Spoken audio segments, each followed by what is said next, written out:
Jadi masuk akan mama ke sanggar itu sebenarnya untuk menyalurkan bakat yang ada sebenarnya gitu. Jadi di rumah kata baju-baju joget, pelet India ditonton. Ya, dan ditiru juga joget India. Langsung tari India. Yang berhantak-hantak batis itu kepaci tahambur pokoknya. Bukannya kalau tari piring itu banget tebang itu gue jajak kalau yang di pinggir-pinggir sudah buka hantar ya yang di tangan ya Allah. Jadi ketika menari itu sosok anggun padahal di bawah. Aduh, jadi kayak gini gitu kan gitu kan.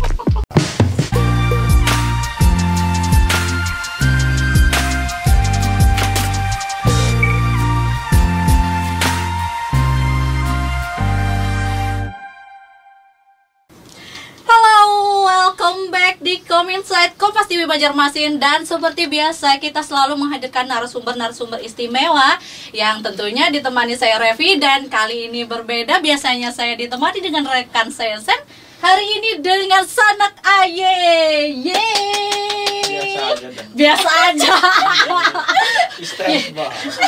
Ya. Emang kenapa?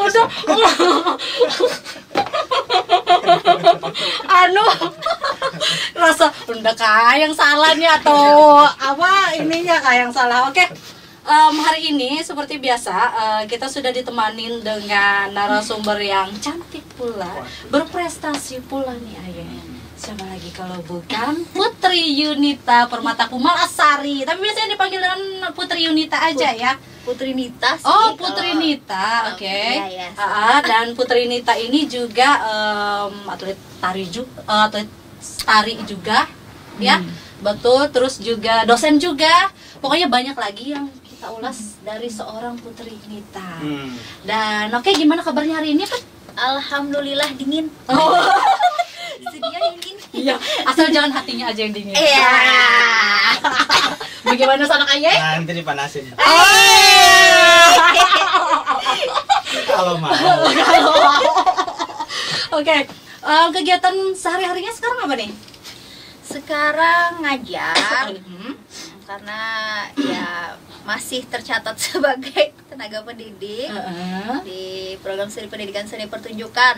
Kalau orang dulu mengenalnya tuh program studi pendidikan sendera Tasik. Nah, sekarang tuh nomenklaturnya berganti menjadi program studi pendidikan seni pertunjukan Universitas Al Makassar. Alhamdulillah masih dipercaya. Kemudian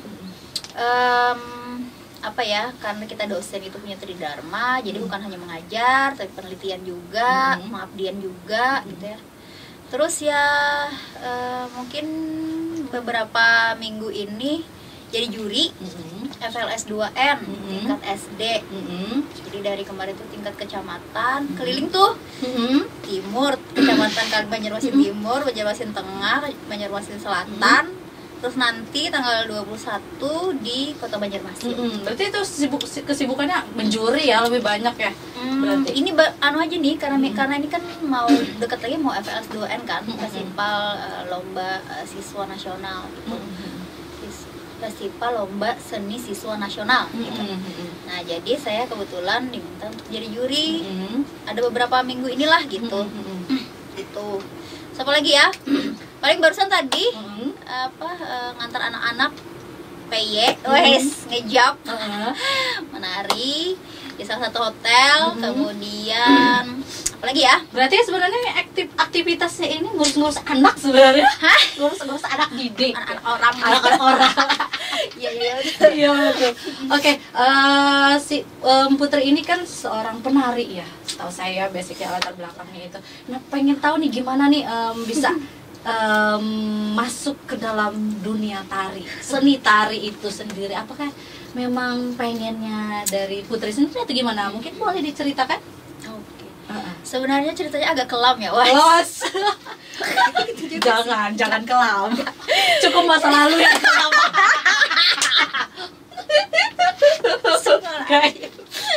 Oke. Nah, jadi sebenarnya dulu tuh cita-citanya pengen jadi dokter.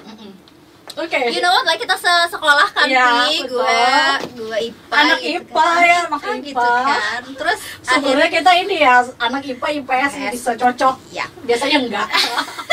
Kemudian dijerumuskan oleh mak gue gitu kan, sama mama saya itu. Karena mama dulu tuh kerjanya di dinas pariwisata provinsi waktu itu. Terus diajaklah oleh orang-orang dari Taman Budaya dulu ya. Bapak Ibu, adakah anak pian hendak empat menari? Nah, kami ada sanggar ya. Enggak pun. Mbahnya habis tuh dibawa mama ke situ kan, ke Taman Budaya. Aku tuh nolak awalnya karena sebenarnya kalau nari itu sudah mulai TK. Nari itu mulai TK, perpisahan. Tapi dipaksa juga. Enggak, waktu TK tuh perpisahan tuh disuruh guru. Oh, disuruh guru. Jadi intinya semuanya disuruh. Dari TK disuruh guru.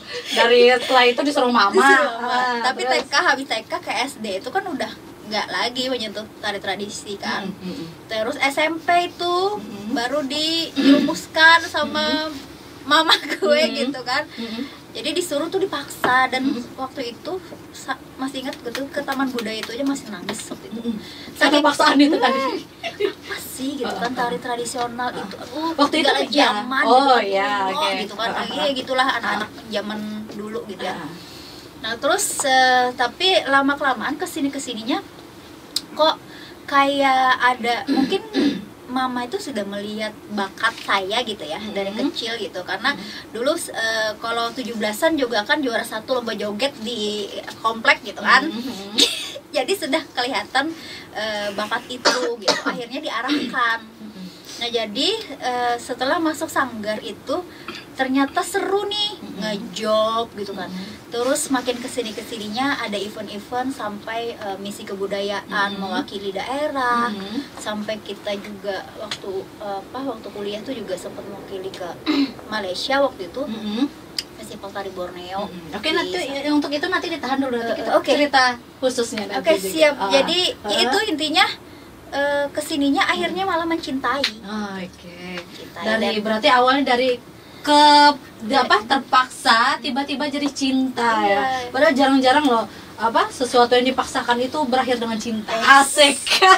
Karena mungkin menyadari gitu ya bahwa jalan hidup tuh nggak mesti kita sendiri yang memilih gitu. Betul. Kadang ada yang memilihkan gitu. Jadi jalannya mungkin ya ibu saya yang memilihkan gitu. Dan pas kebetulan emang jalannya itu cocok buat saya gitu ya, gitu. Jadi ya udah akhirnya dijalanin sampai sekarang. Sampai pun kuliah tuh juga awalnya ya pengen mau jadi dokter awalnya ya gitu. Tapi ya mungkin biaya nggak ada gitu kan orang tua. Terus sempet juga mikir mau ke farmasi, sudah sempet ikut tes kuliah. Terus tiba-tiba padahal pengennya tuh kuliah ke Jawa waktu itu kan, mau ke isi Jogja lah gitu, tapi nggak dikasih sama orang tua, masih kecil gitu kan, jangan gitu.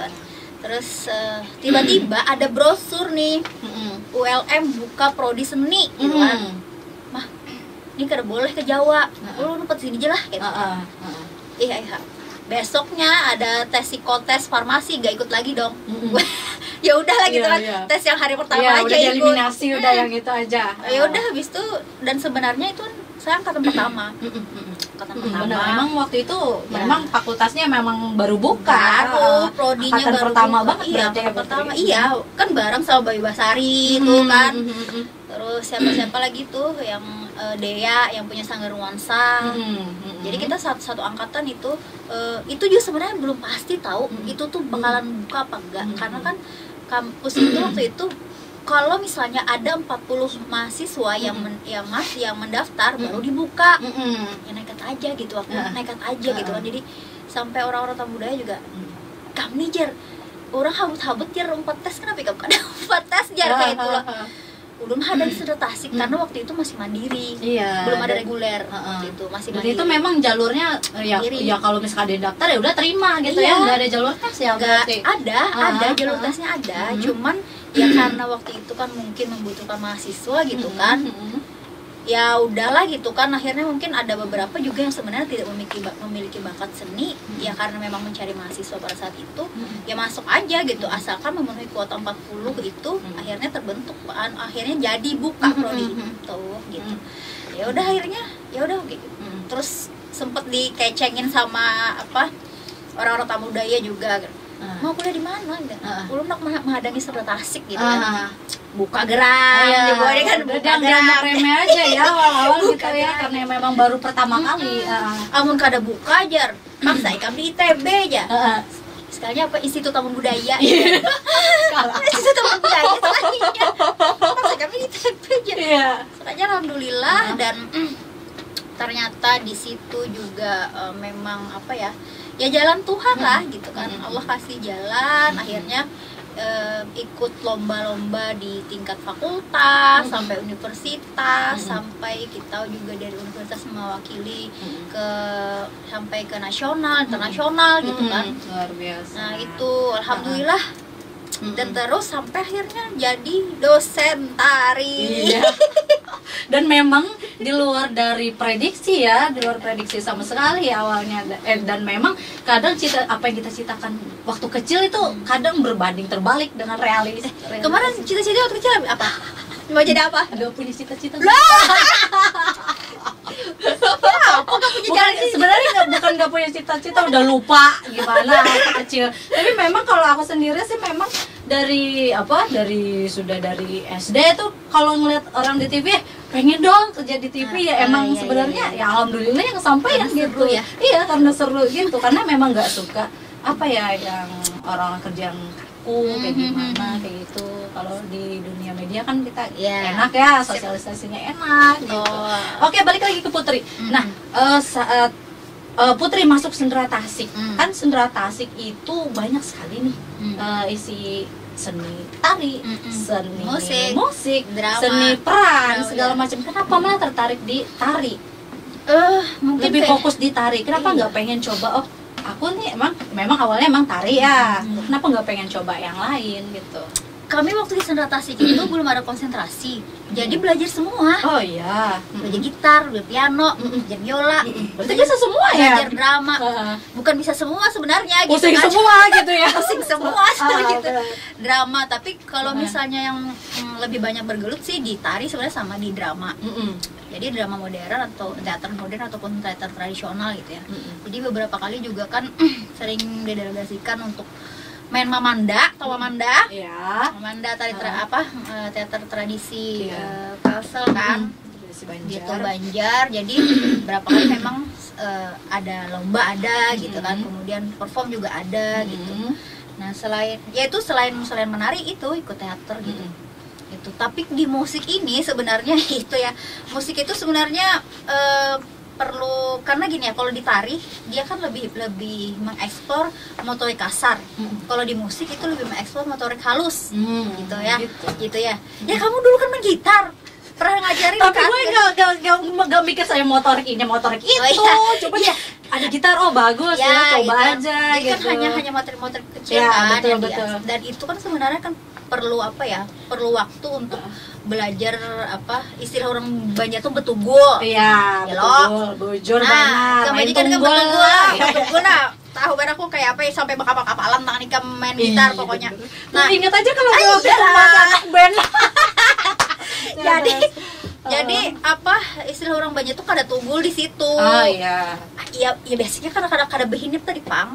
Makanya kayak jadi masuk akan mama ke sanggar itu sebenarnya untuk menyalurkan bakat yang ada sebenarnya gitu. Jadi di rumah ketujuh joget, film India ditonton. Ya, dan ditiru juga joget Indianya. Mantap. Kayaknya langsung tari India.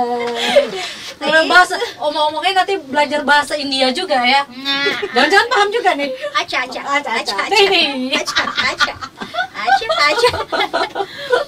Ya gitu, alhamdulillah lah pokoknya. Oke, apa nih? Ayo. Kalau tari itu lebih tertarik ke tari mana gitu? Atau tarinya campur aduk atau gimana? Aduk. Bisa kan? Dikombinasi gitu antara modern dengan tradisional. Ya, kombinasi. Ya, betul. Betul. Mungkin Putri bisa jelasin dulu dari tari itu ada berapa banyak tari? Banyak banget. Macam tari, terus ujung-ujungnya Putri fokusnya di tari apa kayak gitu. Kalau dibilang fokus sebenarnya awal aku gini ya, dari TK itu belajarnya disuruh menari tari giring-giring. Dengar kami mahio gitu kan anak-anak tuh Itu tari giring-giring tari tuh kan. giring-giring. Oh, yang iya. memang peruntukannya untuk tari anak-anak gitu, tari giring-giringnya. Kalau yang tari giring-giring dewasa kan ada juga. Apa bedanya? Beda lah. Oh beda, iya Kan apa ada tari bedanya? anak sama tari remaja dewasa beda gitu, karena kan struktur anatomi mereka kan berbeda. Anak-anak sama anak dewasa, remaja dewasa beda. Jadi memang ada beberapa tarian yang dikhususkan untuk anak-anak, ada yang memang untuk remaja dan dewasa gitu. Nah kemudian SD kan zaman-zaman Britney Spears tuh, ya kan. Nah dari situ belajar ngedance istilah anak zaman now tuh ya ngedance gitulah kan. Nah Iya dulu SMP, memang lagi populernya ya dari barat itu dari India gitu salukan sebelum ada K-pop kan dulu kan Betul. apa boyband Iya, Westlife. tapi Westlife nggak nari Boyzone. Nah gitu-gitulah pokoknya. Nah jadi ke situ gitu kan. Terus makanya kan ketika SMP itu sempat masih dengan dunia yang itu, tariannya jenis itu, kemudian akhirnya diterjunkan mama ke tradisi, lalu lah fokus di tradisi. Tapi basically sebenarnya aku suka belajar tari apa aja gitu.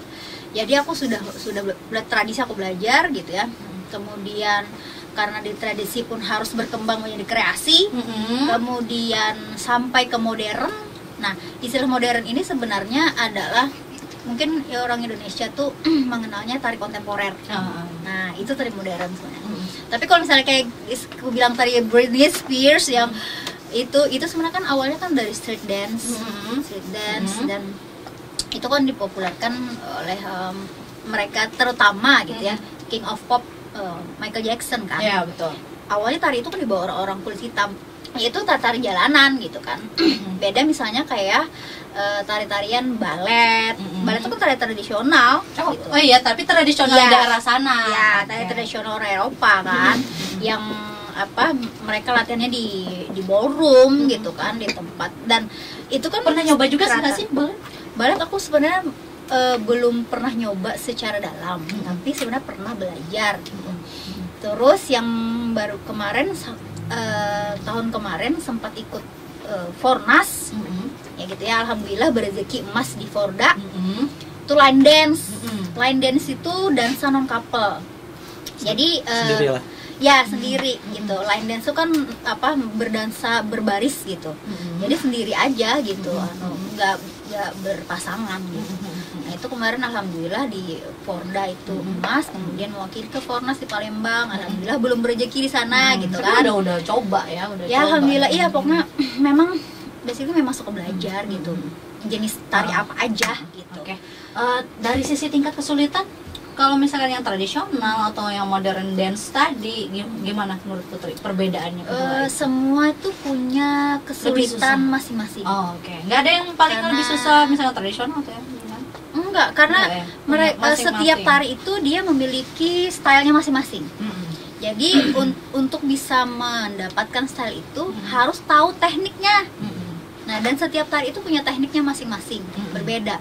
Jadi ketika nanti kita menari Banjar, Banjar itu aja ya. Banjar itu sebenarnya banyak juga stylenya. Kalau misalnya kayak kita di Banjarmasin, daerah Banjarmasin itu kan Banjar Kuala, Banjarmasin, Banjarbaru, Martapura,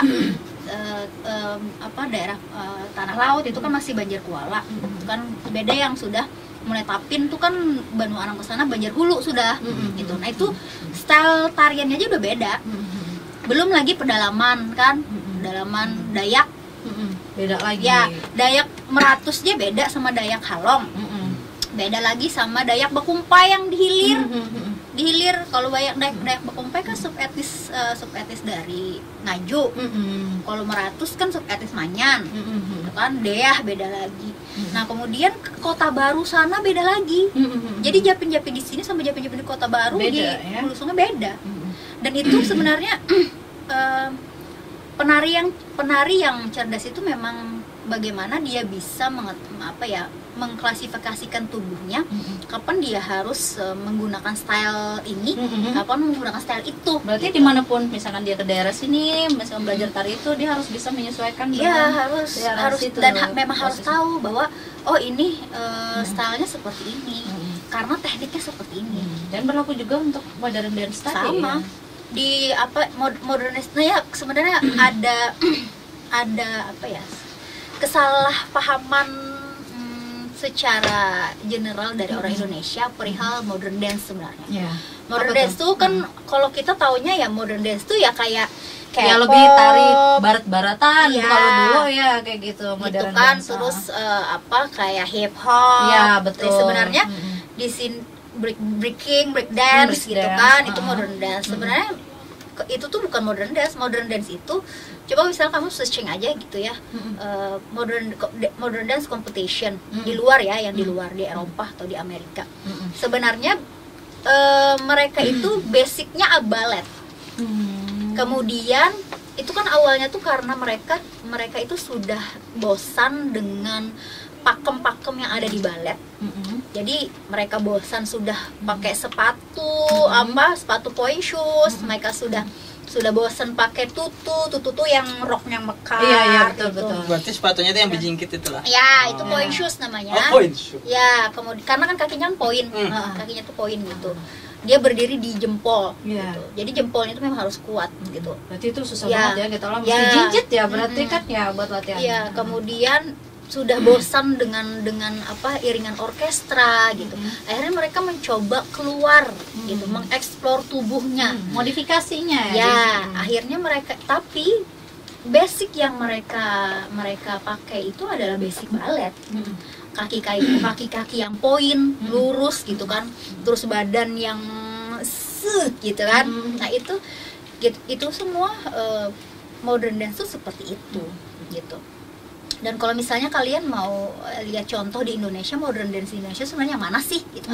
Modern dance Indonesia itu kalau misalnya kalian lihat pernah nonton salah satu ajang pencarian bakat di televisi gitu ya, mungkin saya kasih tahu ya, nama timnya tuh Ksatria gitu ya, Ksatria gitu kan, yang berlima gitu ya, penarinya 3 cewek 2 cowok. Nah itu tuh modern dance seperti itu.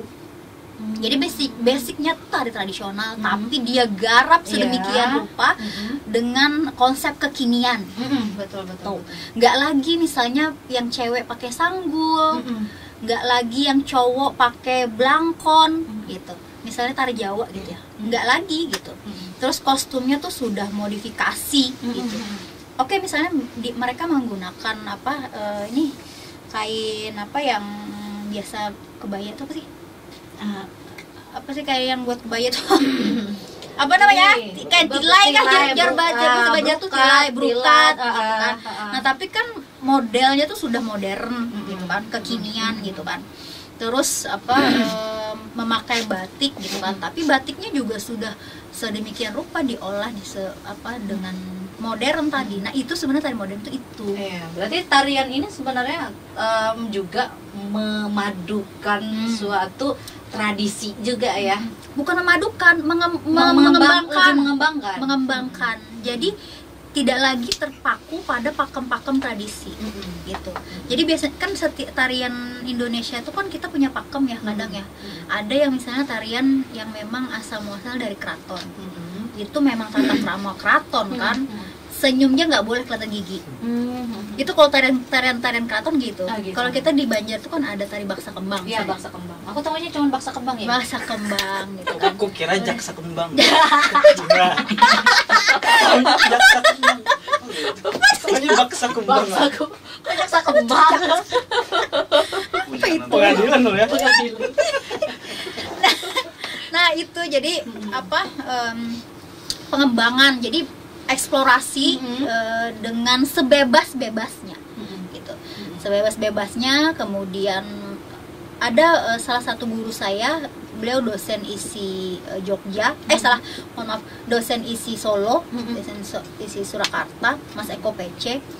Jadi beliau tuh kan sering membawa timnya gitu ya keliling dunia. Kalau kamu searching tuh Mas Eko PC tuh jadi tarian beliau itu ya tarian modern yang selalu dibawa keliling-keliling negara gitu kan. Yang basicnya apa yang diambil? Semua diambil dari tari-tari tradisional Indonesia. Berarti memang basicnya dari tarian Mas. tradisional Iya. dikembangkan dengan Betul. budaya-budaya dari luar gitu ya. Bukan dikembangkan dengan budaya luar, tapi kita sendiri membangkan. Nah, sebenarnya inilah yang apa Gimana? ya, pemahaman orang Indonesia tuh beda antara modernisasi dengan westernisasi. Oke. Mau jadi segala sesuatu yang apa berbau modern itu belum tentu dari barat gitu. Segala yang kekinian itu belum tentu dari barat gitu ya. Tapi kadang orang Indonesia tuh berpikir segala sesuatu yang dari barat itu ada hal modern. Oke, Ya, benar. gitu kan. Kalau orang awam Nah, memang gitu. Kalau yang dari Indonesia ya tradisional Iya. gitu kan. Tradisional padahal tidak gitu. Pemikiran yang namanya pemikiran modern itu bukan berarti harus dari luar gitu. Kita sendiri pun bisa gitu sebenarnya berpikir kekinian gitu kan. Gak mesti harus dari luar gitu. Jadi itu sih sebenarnya banyak. Jadi kadang saya juga apa ngobrol sama Mas Eko PC tuh ada satu anak murid beliau juga gitu kan, tahun berapa, tahun kemarin mungkin ya, ngisi workshop di Banjarmasin gitu kan. Mas, AGG nih anu gitu kan, ini dia mau datang lagi nih AGG nih, mau workshop lagi nih tahun anu ini nanti, tapi di Banjarbaru, nggak di Banjarmasin. AGG mau workshop nih gitu kan, workshop apa katanya? Modern dance ya. Ini maksudnya modern dance apa nih? Wah udah ngek gitu. Iya sih Mas, sebenarnya ada apa kesalahan pemahaman orang Indonesia banget kata beliau gitu. Banget. Tapi kayaknya itu hanya orang-orang yang tari ya. Iya, yang tahu itu. betul. Yang tahu itu karena kan kebanyakan orang apa di luar seni ya. Seni itu taunya ya simple lah, berpikir sesederhana itu. Kalau misalnya mungkin yang sesuatu yang belajar modern ya secara dari barat gitu. autodidak gitu ya. Bukan yang Putri beda. kalau sebelumnya itu mungkin pemikirannya gitu juga. Yes. Iya kan? Betul. Dan di ketika belajar gitu betul, kan. belajar, cari Baru ilmu, tahu. baru tahu oh ternyata Betul. gini gitu. Saya juga main K-pop kan, dulu sampai orang zaman K-pop saya juga main K-pop gitu. Kok nggak Sesuaikan zaman ya, nggak kalah juga jadi sama ya, ini. ya tadi saya bilang karena saya basically suka belajar. Apa aja saya suka belajar gitu. Jadi jenis tari apa aja. Jadi kalau misalnya saya ditanya, kamu anunya apa gitu kan, jurusannya apa tarinya, saya suka bingung jawab. Iya. Karena saya belajar semua, Banyak. harus belajar banyak gitu. Jadi kadang ya pokoknya saya orang tari lah gitu. Iya benar. Kalau seperjalanannya Putri, apa aja nih prestasinya gitu di tari? Prestasi ya Mungkin bisa dari awal. Kita mau cerita perjalanan karirnya Putri kan di sini gitu. dari awal apa ya awal banget tuh ya. Mungkin dari Saking banyak udah lupa iya, ternyata. pokoknya kalau misalnya di kampus gitu kan, kami ikut lomba menang gitu kan, baik tingkat fakultas, tingkat universitas. Mungkin bisa kita Peksiminas. ya, Pekan Seni Mahasiswa Nasional. Iya, Itu pada tahun 2000 berapa ya? Tahun 2010. Pekan Seni Mahasiswa Nasional. Jadi kan itu kan seleksi kan dari tingkat fakultas, kemudian tingkat universitas, yang menang di tingkat universitas baru mewakili ke nasional gitu kan. Nah itu jadi alhamdulillah berapa kali tahun 2010 sama 2012 itu. Kemudian festival tari Borneo tadi gitu kan di Sabah Kinabalu. Jadi festival tari Borneo itu memang se-Borneo aja gitu. Kalimantan, sekalimantanan, Malaysianya kan yang Sarawak, kemudian yang Sarawak, terus Sabah, Brunei, itu bukan yang KL yang di Semenanjung, bukan, yang di Borneo aja. Itu rasanya waktu itu pertama kali ngikutin itu kayak gimana tuh Putri? Kan pasti ada ini rasa Asam manis kah? ayam dong. Ya rasa asam, manis, asin, gitu. Nano. Campur aduk perasaannya. Campur aduk pokoknya. Apa lawan-lawannya kan bukan cuman dari Banjarmasin, Indonesia, bahkan luar negeri tadi. Iya. Gitu. Gimana rasanya? FKTF Festival Tari Borneo juga pernah dulu ya. Jadi kami juga itu di Sanggar ya. Saya dulu ikut Sanggar Perpekindo. Sebelum Perpekindo tuh dulu yang saya dijerumuskan tuh dia CL2B, Yayasan Citra Luhur Budaya Bangsa. Itu dulu ketuanya Pak almarhum Pak Taha, kemudian almarhum Pak Taha pindah ke Tanah Bumbu Pagatan. itu beliau tetap menggunakan nama itu tapi beda lagi, jadi Yayasan Citra Luhur Budaya Banua gitu di sana akhirnya namanya gitu. Nah sudah almarhum Pak Taha pindah ke sana, akhirnya saya pindah ke Sanggar Tari Perpekindo itu. Nah di Sanggar Perpekindo itu pernah juga waktu itu kami memenangkan festival karya tari daerah, juara 1, dan itu delegasi ke Parade Tari Nusantara di Taman Mini. Jadi itu memang event tahunan tari gitu ya, berkumpulnya semua penari se-Indonesia gitu. Ya itu pertama yang apa ya, suatu kebanggaan ketika kita berada bersama penari-penari hebat se-Indonesia gitu. Terus melihat itu tim apa individu? Tim ya. Tim, terus ngelihat tarian orang gitu kan, otomatis kita ngelihat budaya orang gitu kan. Berarti yang dibawakan ini budaya masing-masing ya, tarian tradisional budaya masing-masing. Sama ketika yang waktu Peksi Minus juga Pekan Seni Mahasiswa Nasional itu waktu itu di Pontianak gitu kan. Alhamdulillah belum rezeki di Pontianak gitu kan. Terus yang di Sabah juga kayak gitu, gitu. Di Kinabalu juga kayak gitu. Ya kita yang di Sabah itu tarian apa ini? Festival tari itu kemarin kita membawakan 2 tarian. Satu tarian pedalaman, judulnya Bapalas Banua, dan satu lagi tari Japin Lenggang Banua. Nah jadi di situ ya melihat juga akhirnya budaya orang gitu kan. Dan perasaan tim sendiri gimana? Pasti biasa. Banyak yang hebat-hebat nih, ada perasaan takut atau gimana gitu. Kalau aku sendiri sih enggak sih ya. Enggak ya. Enggak tahu teman-teman gue. Teman gue gitu kan. Kalau ya ada tuh bangga aja gitu. Iya. Yang ada tuh bangga aja. Pokoknya kalau sudah sampai sana tuh anak menang, kakak ada kasar aja sudah. Ya, bujur banar. Pokoknya yang penting sudah ketika kita tuh menjajak Banua orang gitu lah. Sebagai seorang delegasi gitu kan. Membawa misi kebudayaan itu bangganya tuh bukan main gitu. Beda ketika misalnya kita cuman jalan-jalan gitu kan, ngeluarin ongkos sendiri gitu, beda gitu. Jadi pokoknya ketika yang di itu juga ya, kalau di Parade Tari Nusantara itu lantainya itu dari bawah tuh lampu. Jadi di panggungnya tuh berlampu dari bawah. Yang biasanya dulu nonton di video gitu, aduh gue bilang lah aku ke sini mudahan karena akhirnya ke situ duduk di situ kan awal nari tuh just rambut ya Allah gitu kan langsung yang amazing banget lah. Kalau bisa tuh loncat-loncat di situ ya kan gitu rasanya. Jadi kayak langsung kayaknya tuh langsung soulnya tuh langsung langsung merasuk langsung kayak langsung tambah semangatnya. Iya betul. Jadi di situ tuh menang kalah kan dai lagi peduli, yang penting aku sudah berjajak di situ gitu. Pokoknya kebanggaan lah ketika bisa menjadi seorang delegasi itu sangat bangga. Dan proses latihannya itu berapa lama? Nah itu dia. Nah itu biasanya kan suka dukanya di latihannya itu ya. Ketika kita untuk mempersiapkan festival itu biasanya latihan tuh 1 sampai 3 bulan. Oh lama banget lah. Iya, untuk hanya sampai 5-7 menit tarian. Buset. Jadi dan itu porsi latihan itu perharinya tuh berapa durasinya? Bisa kalau kita menghadapi kompetisi itu sebenarnya bisa sampai 5 jam per hari. 5 jam per hari. Tapi kalau misalnya yang biasa latihan rutin itu 2 jam.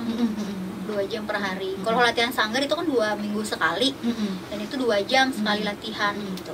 Kalau kompetisi, apalagi yang ikuti kompetisi nasional atau internasional lebih panjang lagi lah. Iya, karena persiapannya kan banyak kan. Apa aja itu? Banyak yang jelas kan kita persiapan koreografi itu. Berarti koreo itu ada yang latih atau kalian bikin gerakan sendiri atau gimana? Kalau sebenarnya sih kalau kita ya dididiknya di sanggar, kita tuh eksplorasi tubuh kita dulu gitu kan. Kalian cari dulu, terus nanti koreografer itu baru menata ini bisa dipakai, ini nggak bisa dipakai, oke ini bisa kita combine, ini nggak bisa gitu. Nah terus kita menyamakan tubuh gitu kan, menyamakan volume, samakan teknik gitu kan. Terus yang paling sulit udah ada menyamakan rasa. Karena menari itu harus ada wiraga, wirama, wirasa, wirupa. Yang paling susah dari wira tadi. Wirasa ya. Karena wirasa itu kan ekspresi jiwa. Terus Dan itu dalam tim harus nyatu ya. iya, harus Dan- ada chemistry satu iya, tim. iya. Gimana Karena itu? teamwork gitu kan. Ya itu, jadi Sampai kita, menuju ke Iya. samanya rasa Hmm. itu gimana? iya, gitu. jadi kita saling komunikasi gitu. Jadi komunikasi kayak ini gerakannya segini, Mhm. tangannya seapa, Mhm. kepalanya kemana, habis itu batisnya seapa, lebarnya dan segala macam itu dikomunikasikan. Nah, dari komunikasi itu terjalinlah sebuah ada chemistry kita terbangun gitu kan. Terus selama proses itu yang kayak makan bareng gitu kan. Terus intinya berproses bersama itu ya memang karena kita sadar bahwa ini adalah teamwork. Tidak ada yang menonjol satupun dari kita. Kita kalau misalnya kita oke bareng nih. Kalau misalnya Jangan ada yang oke banget jangan atau ada yang lemah ya, ya, di situ. gitu. Jadi harus menyamakan itu, menyamakan soul itu, chemistry itu yang paling Susah sulit. ya. Iya. Paling sulit. Jadi kan ketika misalnya ada tarian yang harus sama, harus serampak, itu yang harus serampak. Kepalanya kemana, gitu kan? Matanya kemana, gitu. Tangannya seapa tingginya, gitu kan. Semua harus sama, gitu. Kalaupun duduk misalnya rendah-rendahnya seapa, gitu. Semua harus sama, Dan gitu. Tapi ketika misalnya beda, kan kadang ada yang beda dimensi, gitu ya. Betul. Ya memang harus beda-beda. Tapi kadang ada juga ketika kayak penonjolan karakter. Misalnya ada penonjolan karakter, ada alur cerita yang dibawakan di situ. Nah, di situ terserah situ anak eksplorasi, hajar aja situ kan. Ada karakter yang dibawakan dan itu cuma hanya beberapa orang saja gitu. Tidak semua. Nah, itu silahkan anak bereksplorasi kayak apa aja harapnya, terserah situ. Keluarkan ilmu kanuragannya sekuat-kuatnya pokoknya. Bukan uragan apa nih? Silahkan pokoknya gitu. Nah, Gitu. tapi ketika misalnya masuk lagi dalam tarian yang satu tim harus sama, ya harus sama lagi Iya, sebenarnya. betul. Oke. Dari tadi nih pengen ada kayak yang dikeluarkan, nungguin ngomong apa nih? Apa nih? Yang pengen Berarti kalau yang Putri. ngikut-ngikut kayak delegasi itu berarti per kelompok, berarti kelompoknya itu ada yang solo, ada yang 2, ada yang 3 gitu ya. Enggak, jadi kalau misalnya untuk tari tradisional itu memang satu tim. Biasanya kalau yang di event-event nasional itu sekitar 7-9 gitu ya. 7-9 mungkin kalau misalnya untuk di internasional itu 10, biasanya Grup aja nih ya, 10-12 grup gitu. Durasinya juga beda. Kalau misalnya di nasional itu maksimal ya 7 menit durasi. Tapi kalau di internasional itu minimal 10 menit durasinya. minimal ya. 10 menit. 10 menit. Berarti tapi minimal 10 menit itu tapi bagi para penarinya itu lama ya. Lama banget kan? Lama. Itu banyak koreonya. 6 bulan itu untuk Iya. 10 menit itu. Iya. Yang paling lama itu berarti memikirkan proses gerakannya. Iya, jadi kan tahapan untuk penggarapan karya tari itu kan awalnya dari pencarian ide dulu nih. Pencarian ide, kemudian bisa observasi, riset lah gitu kan tentang tema apa yang mau diangkat. Berarti tuh ditanya satu-satu gitu, apa aja nih masukannya gitu. Ya betul. Jadi kita nih kita ada tema ini yang hendak diangkat gitu. Kira-kira kayak apa nih, kayak gerakannya, kemudian pijakannya apa nih gitu kan. Banjar kan banyak gitu. Japin tadinya saya bilang banyak kan, Japin Kuala, Japin Hulu, Japin Kota Baruan, terus ada gagahan Banjar, klasik gitu kan. Terus pedalaman, Berarti banyak. inspirasinya ini dari semua tim Banyak, itu iya. terbuka gitu Ya, ya. akhirnya gini. sudah ada ketemu ide, kemudian kita eksplorasi tubuh, eksplorasi gerak. Nah, sudah eksplorasi gerak, baru kita improvisasi dari eksplorasi yang gerakan-gerakan yang sudah ditemukan dari eksplorasi tadi. Kemudian habis itu baru pengkomposisian. Nah, pengkomposisian itu akhirnya memadupadankan gitu kan. Ini harusnya kayak apa gerakannya, kemudian levelnya bagaimana. Terus akhirnya baru istilahnya kristalisasi, pembakuan. Ini udah jangan lagi nih berubah. Udah tarinya kayak gini nih, sudah bentuknya seperti ini. Jangan dirubah lagi. Oke, sudah. Nah, baru akhirnya masuk ke musik iringan. Nah, sekarang tuh kan sebenarnya konsep musik dalam tari itu agak apa ya, bukan agak lagi, terbalik sebenarnya. Sebenarnya kalau posisi musik dalam tari itu kan pengiring tari. Jadi harusnya kan tari dulu diciptakan, baru ada musiknya mengiringi. Jadi ini musik dulu baru tari. Nah, sekarang tuh karena kebutuhannya instan gitu ya. Apalagi misalnya kayak lomba-lomba yang ibaratnya apa, waktunya pendek gitu penggarapan. Akhirnya kebanyakan ini kan kita ada anak bola tarian, nah temanya gini, ulah kan musiknya lah. Padahal tariannya gini kada melihat lagi penang komposernya tuh, penata musiknya tuh pada tahu. Akhirnya musiknya jadi musiknya hanya koreografernya bola tariannya. Balik sebenarnya kayak gitu. Tapi sah-sah aja sebenarnya walaupun dibalik itu, atau ada kesulitannya kah? Sebenarnya kan posisi musik dalam tari itu bukan hanya sekedar mengisi kekosongan gitu ya, tapi satu mengisi suasana. Betul, menghidupkan suasana ya, bukan hanya kita melihat, menikmati. Karena kan tari hanya dilihat, menikmatinya itu. Membangun suasananya, karena kan ada pesan yang ingin disampaikan, ada alur yang dibawa gitu kan. Kemudian membangun karakter. Jadi karakter di tarian itu kan beda-beda tuh, tergantung. Nah kadang kalau misalnya konsepnya itu terbalik, terkadang hal-hal itu tuh akhirnya tidak muncul dalam tarian itu. Berarti itu salah satu kendalanya juga lah.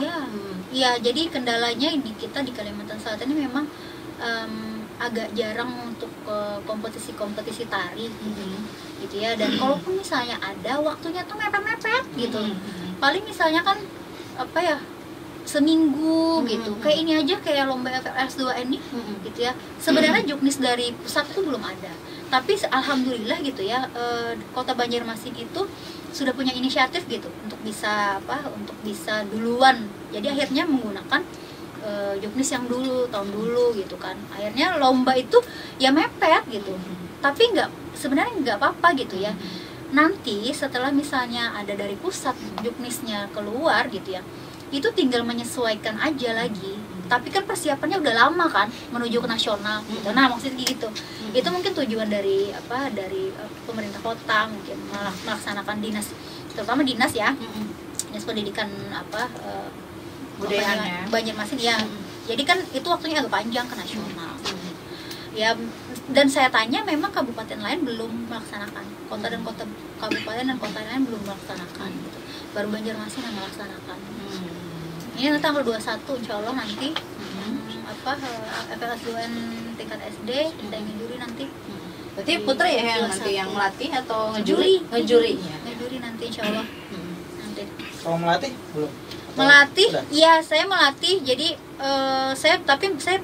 saya belum punya sanggar, tapi saya punya grup namanya Artsotic gitu, Artsotic Pro. Jadi saya ambil nama Artsotic itu sebenarnya dari apa ya, kayak keeksotisan sebuah seni gitu. Pro-nya tuh bilangnya profesional. Iya, jelas profesional gitu kan.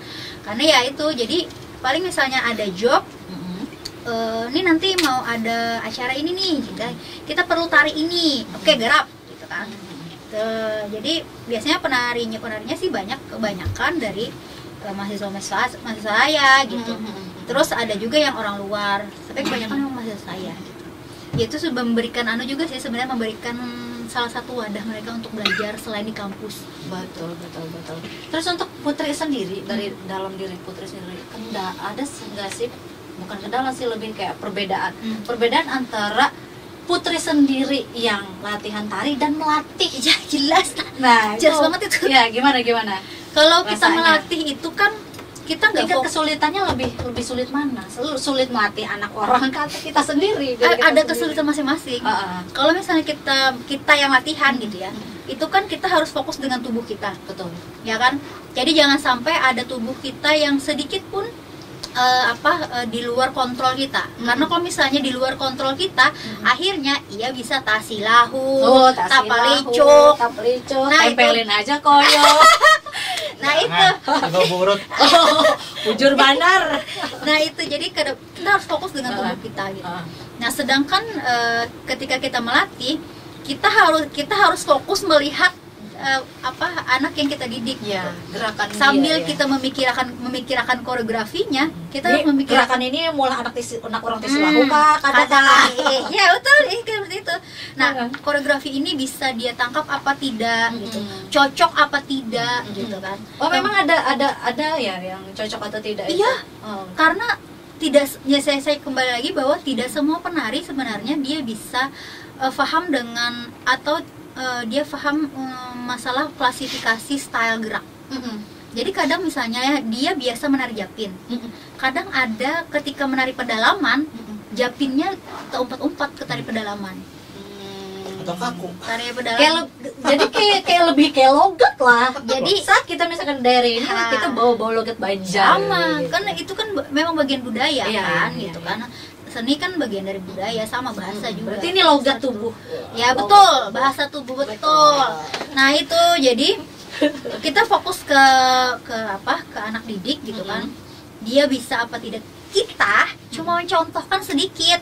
Ini gerakannya kayak nih, tua gapat manam jupan. Nah, lakukan, dilihati bujur kadanya menggarakan, mun kada bujur harus dibujuri loh kayak itu. Dan saat tidak bisa bujur berarti ada apa? Ya ada apa, dan kalau misalnya sudah beberapa kali dicoba dia tidak bisa melakukan koreografi itu, harus diganti koreografinya yang memang dia bisa melakukan. Kayak saya bilang tadi, bisa cocok apa tidak, dia mampu mengeksekusi apa tidak gitu. Kadang memang ada penari yang dia tidak semua bisa menangkap koreografi dengan baik, ada gitu. Tapi ada juga memang yang dia sudah tubuhnya sudah cerdas gitu. Ketika dia melihat sebuah koreografi gitu ya, terus masuk ke otak, terus langsung ditransfer ke tubuh dia, langsung dapat. Ada. Tapi ada juga yang belum bisa. Mental ya. Iya, ada. Harusnya ke sini, ke hulunya, ke hilir ada kayak itu nah. Kayak itu nah. Padahal menurut dia sudah betul menggerakkan, tapi ternyata nggak benar gitu. Karena memang badannya kayaknya Ya. yang nggak cocok. Ya itu ada gitu yang memang penari seperti itu. Jadi biasanya kayak kalau kayak gitu tuh Kesulitannya. solusinya apa? Ya itu dia solusinya. Misalnya kita coba beberapa kali, dia tidak bisa mengeksekusi juga, berarti kita harus ganti alternatif koreografi yang lain. Gitu. Berarti yang Gerakan lain, kalau misalkan itu tim berarti yang lain juga ikut ganti ya? Iya, Oh, jadi harus oke. karena itu tim, gitu ya. Nggak boleh, Keseragaman, betul. Jadi semua harus bisa mengeksekusi dengan baik, tidak hanya 1-2 orang, karena itu teamwork gitu. Kalau misalnya ada satu yang melemahkan, akhirnya itu ambiar semua jadinya gitu. Jadi itu ada kelebihan dan kekurangan masing-masing ketika diri kita sendiri yang latihan dengan kita yang ngelatih gitu. Kalau kita yang ngelatih tuh nih otaknya sambil mikirin anak orang kan gitu. Kalau kita yang latihan sendiri, kita mikirin tubuh kita sendiri. Gimana bisa cocok sama yang lain kayak gitu. Iya, kayak misalnya mata kuliah ya. Ada mata kuliah, saya pegang mata kuliah olah tubuh gitu kan. Ya beda sama saya sendiri yang olah tubuh. Saya paling contohkan gitu kan. Kayak gini nah. Atau misalnya sini satu orang, coba sini kan. Ini kayak gini, tubuhnya tangannya di sini, kakinya di sini, kepalanya di sini gitu kan. Oh iya Bu, siap. Yang lain ngikutin. Gitu. Jadi berasa ketika misalnya udah lama nggak latihan ya, membalikan performa tubuh itu memang agak sulit gitu. Tapi alhamdulillah sih saya ada aja sih beberapa gitu kan. Tapi memang terasa ketika dulu yang kita intens latihan sama yang sekarang gak intens latihan tuh berasa ya. Beda. Terus untuk kan olah tubuh nih, dalam mengolah tubuh itu sendiri apa sih rahasianya? Apakah ada jaga makanan atau cuman sering latihan aja kayak gitu? Ada nggak sih sesuatu yang mesti dijaga? Ya pantangan lah kayak gitu bahasanya. Gimana?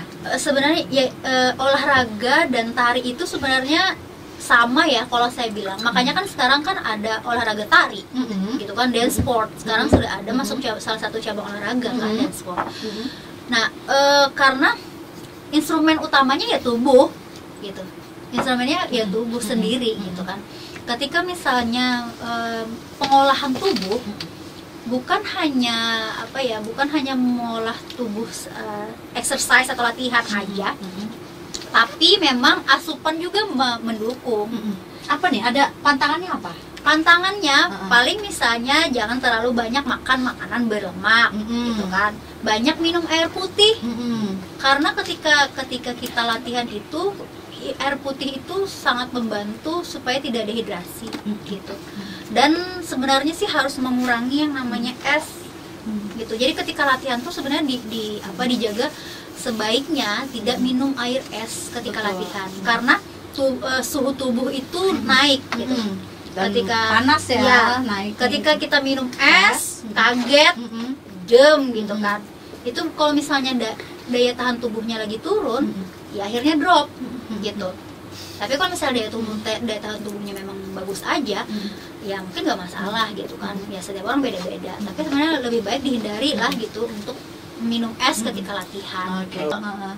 Oke, aku nih penasaran nih, Put. Kan selama Putri dalam sisi posisi Putri sebagai penari ya, bukan sebagai pelatih. Sebagai penari kan sudah sering banget nari ini itu. Nah, pernah nggak sih cedera? Pernah. Pas kapan itu? Ikut apa? Dan latihannya terus gimana sampai cederanya? Makanya kan saya bilang harus kontrol ya. Ketika misalnya ada nggak kontrol sedikit aja, ya akhirnya bisa cedera. Jadi kadang kayak kaki bengkak, terus yang lecet, tapi itu biasa ya. Nggak ada yang parah banget. Yang parah tuh pertama waktu kami tari massal Radap Rahayu, waktu itu di Murjani. Salah satu penari itu ada yang tidak membawa kaos kaki. So semua penari, berapa itu waktu itu ya? Mungkin ada 40-an gitu. 50-an gitu ya. Semua lepas kaos kaki dan itu panas, aspal Murjani. Gitu.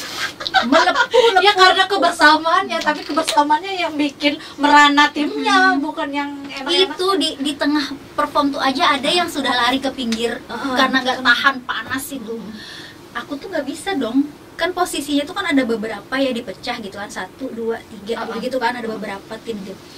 Posisi aku tuh pas di center sini, pas di depan gubernur dan wakil gubernur. Kan bisa lari dong. Iya. Masa iya? Sopan. Ya udah, Profesional gue. Kalau nama gue dipertaruhkan di sini. kalau yang di pinggir-pinggir sudah bukan dah. Ya. Yang di tangan. Ya Allah. Gimana itu rasanya waktu menari tari Radap Rahayu kan. Radap Rahayu itu kan tariannya alun gitu kan, terus anggun gitu kan. Jadi ketika menari tuh sosok anggun padahal di bawah. Aduh. jadi sampai gitu kan. Gitu dah. Itu berapa lama itu tampilnya? Tariannya tuh mungkin Menahan panasnya. sekitar 7 menit sampai 9 menit pun kalau nggak salah. Waduh. Jadi sampai lumayan lama. ke backstage tuh akhirnya emang melepuh. Akhir semua pertolongan pertama udah disemprot kaki tuh semua. Itu satu lagi tuh waktu di Riau. Jadi sebelum kami waktu itu kan itu aja sih eksibisi aja, eksibisi. Jadi nama eventnya tuh Rentak Gendang Negeri Serumpun. Jadi waktu itu yang serumpun Melayu diundang kan, termasuk Banjar gitu. Kemudian sebelum Kalsel perform, itu Padang dulu perform. Padang bawa tari piring yang berhantak-hantak batis, itu pepaci tahambur pokoknya. Bukannya kalau tari piring itu kayak banget. Bang, itu gue jajak tuh. Itu tim mereka itu memang itu kesalahan atau memang memang atraksi, itu atraksinya. Dan itu sebenarnya bisa dipelajari mereka. Jadi bagaimana caranya menginjak beling itu tanpa kaki itu terluka. Itu ada tekniknya. Itu tarian mereka. Imbasnya habis itu pepaci itu bahamburok tuh pepaci tuh. Nah habis itu dan waktu itu sore itu hujan, panggung itu outdoor, basah gitu kan, pepaci mana-mana. Jadi menari tuh habis Padang Kalsel, batis tuh berdarah menari, kenapa paci? Tapi karena udah ada yang ngebersihin ya, atau panitia nggak ada ngebersihin? Ada. Itu kan sebenarnya mereka itu kan sudah ada itu kayak terpal disediakan. Tapi karena buahnya tuh berjajak berhindik-hindik tuh kemana-mana Iya, papacinya iya, tuh. iya. Mungkin sudah dibersihkan oleh panitia, tapi karena posisinya malam dan karpet basah, Nggak kelihatan. itu ada yang ketinggalan. Harus selalu. Iya, itu terjajak. Mm-mm. Jadi menarik itu sampai batis berdarah. Aduh, itu Pernah. satu tim kayak gitu. Aku Banyak aja. banyak ya. Oh, Aku aja. kok cuman dia lo terus yang ini yang sial ya. Kalau yang melepuh tuh rata-rata melepuh semua. Iya. Kemarin Tapi tuh. yang paling parah lu. Itu enggak, ada yang satu lagi Parah. temanku yang parah banget selingan. Parah banget pokoknya. Oh. Kalau aku sih ya parah tapi bisa Masih teratasi inilah. lah gitu kan. Nah itu berdarah di kakinya, tapi penonton ini itu profesionalitas lagi. Penonton tuh nggak mau tahu Iya, yang penting istilahnya ya lu gue lihat bagus, tarian lu nggak cantik peduli, gitu ya, kan, cantik. menghibur. Iya. Udah lo mau mati-mati gitu kan, nggak peduli penonton gitu. Jadi ya Itu sebenarnya ya, apa dukanya juga ya. ya dari- profesionalitas dari- itu gitu. tarinya. Dan memang setiap latihan tari tuh nggak mungkin semua tidak pernah cedera tuh nggak mungkin. Oh, Pasti pernah cedera, apapun itu, baik luka, Ya, baik minimal bengkak, kesalahu lah. iya tesilahu tadi gitu. Kalau tepelicok kah batisnya, ada nang tepelicok gitu nolo bangkap jarinya tuh ada macam-macam lah pokoknya. Tapi kebanyakan memang di kaki ya. Kalau mungkin daerah pinggang ke atas tuh jarang memang. Kecuali nang sesato tuh. Nah itu tadi kan momen sedih, momen bahagianya yang nggak bisa dilupain, yang sampai Banyak. sekarang mungkin membekas. Membekas. Itu salah satunya yang aku bilang tadi, ketika kita masuk di Taman Mini itu ada nama gedung Sasana Langan Budoyo di Taman Mini Indonesia Yanda tuh. Nah di situ panggungnya ini lantainya ini kaca dan di situ lampu tuh dari bawah. Itu momen yang waduh anak menangis ada juga menari di situ tuh kayak gitu. Nah, karena biasanya cuma lihat di laptop gitu kan, video-video orang di video-video, aduh gila menari di situ gitu. Jadi karena itunya menangis gitu lah. Iya, jadi kan kayak apa ya, kayak Menangis senang. Oh, bangga, senang gitu kan, kayak karena nyangka nih gitu kan. Pokoknya di situ kada peduli dah menang kah kalah. Tapi kesitunya kan halus lah awak. Kan Taman Mini tuh. Iya. Tadi mengerusut kalau dingin. Kan cincin halus. Iya. Sama sih. Karena kita pernah di Banjar, Taman Ganal. Aduh. Harus tadi. Iya, oke. Oke, lanjut. Tulang pipi gue sakit lagi. Terus, Iya. oke, kan Putri ini pelatih tari juga, penari juga. Tapi pernah nggak sih? Bukan pernah sih. Sebenarnya aku pernah lihat kamu di teater juga penampilannya. Itu apa? Gimana ininya? Iya itu karena Bisa berarti iya. perpaduan antara seni peran dan seni tari gitu ya. Itu jadilah beda sebenarnya. Penari yang dia belajar di teater itu beda. Jadi teater itu membantu untuk kewirasa tadi. Kewirasa. Untuk mendalami rasa ikut Betul, teater. betul gitu. Jadi saya kan ikut teater itu dari SMA. Iya. Bukan dari SMP yang aku ikut nari itu nah. Yayasan Teater itu juga. yayasan itu ternyata tidak hanya tari. Tapi kami juga kemarin itu main teater anak. Kan anak-anak tuh masih kan semua. Jadi main teater anak dari situ. Kemudian masuk SMA ikut lagi 2 pijar. 2 pijar. Dunia Pikiran Pelajar 2 pijar tuh 2 itu kan karena SMA 2 kan kita kan. Itu Om Ariel pelatihnya waktu itu. Nah di situ mulai mendalami teater. Akhirnya di kuliah pun ternyata ada mata kuliah drama kan, dramaturgi ada. Ketemu sama Kang Edi gitu. Akhirnya belajar lagi teater, mendalami teater lagi gitu. Terus di Sanggar Teater Banjarmasin, teater tradisi gitu kan, main Mamanda. Terus ya itu akhirnya Itu berasa taman budaya situ lah. ya betul. Bukan Taman Gonol. Tapi Taman Gonol juga sih. Kalau teater yang di mall betul. Taman nonton. Oh, iya. Itu maksudnya apa? Ya sama aja. Nyenggol. Nyenggol. Iya. Nah, memang sangat berasa ketika kita mendalami dunia teater atau drama itu itu memang memiliki apa efek ya, ada efek, ada impactnya ketika kita menari. Jadi untuk meresapi sebuah karakter di dalam tarian gitu kan, bagaimana karena kan tari itu kan sebuah pesan universal ya, yang bagaimana orang bisa menangkap sebuah pesan yang lewat tubuh gitu kan, gak mesti harus lewat bahasa. Betul. Nah, dan tubuh itu akan kosong kalau misalnya tidak diisi gitu. Nah, tidak diisi. Jadi memang harus ada feel dalam tubuh itu. Jadi menari itu bukan hanya sekedar bergerak kemudian diiringi musik sudah selesai kayak itu. Tapi kayak apa caranya tarian ini bisa memberikan ekspresinya sampai juga ya, ke orang lain, ceritanya ada sampai, ekspresi, kemudian ada pesan yang ingin disampaikan itu nyampe ke penonton gitu kan.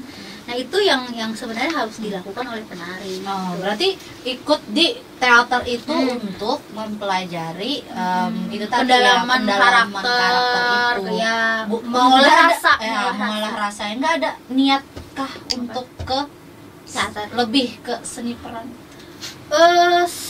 Atau merasa tertantang gitu juga di seni peran saat Putri juga ikut mendalami peran dalam saat proses menari? Iya, betul. Ketika di teater itu kan kita memerankan banyak karakter gitu ya.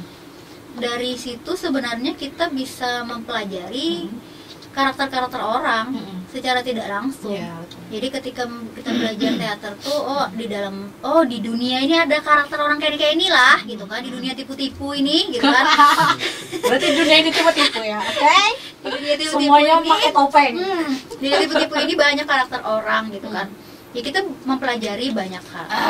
Dan sebenarnya ketika kita menghafal naskah gitu ya, menghafal naskah itu kan itu tuh jalan tuh ke kiri otak kanan tuh jalan terus tuh. Jadi di situ banyak yang diasah sebenarnya di teater itu juga gitu. Jadi sebenarnya tari dan teater itu saling bersinergi ketika kita mempelajarinya bersama. Aku sih merasanya seperti itu gitu ya. Jadi karena sama-sama instrumennya tubuh sendiri. Ketika kita menari ya tubuh kita sendiri instrumen utamanya. Ketika berteater kan seperti itu. Walaupun memang didukung dengan properti, tapi yang utama kan ya tubuh kita sendiri. Kalau bisa ditranslate gitu lah. Pas kita menarik ini ada translate di sini. Gerakan apa ini? Kalau bisa. Mungkin nanti bisa Sadakaya menciptakan. Baca di sini. Saat kayak ini ada. Capek banget kan penonton tuh mana melihat ke translate cari gerakannya. Fokusnya. Iya. Ya, oke. Terus ini saat Putri di dunia tari, seni tari, ada nggak sih seorang atau role modelnya Putri? Ada pasti. Siapa? Terus apa yang Putri ambil, pelajaran apa yang seorang Putri ambil dari sosok itu? Banyak sebenarnya role model tuh. Jadi satu tuh pelatih saya ya, Om Heri Adi Haris Ngaransidin, pelatih. Jadi klasifikasi tubuh Sidin tuh sangat cerdas gitu. Jadi itu yang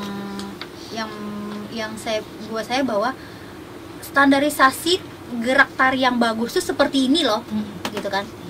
Terus saya lihat beliau bergerak, kita komparasi dengan yang lain, iya sih gitu kan. Kayaknya kan oke beliau nih. Nah, akhirnya kan bisa menjadi role model kan.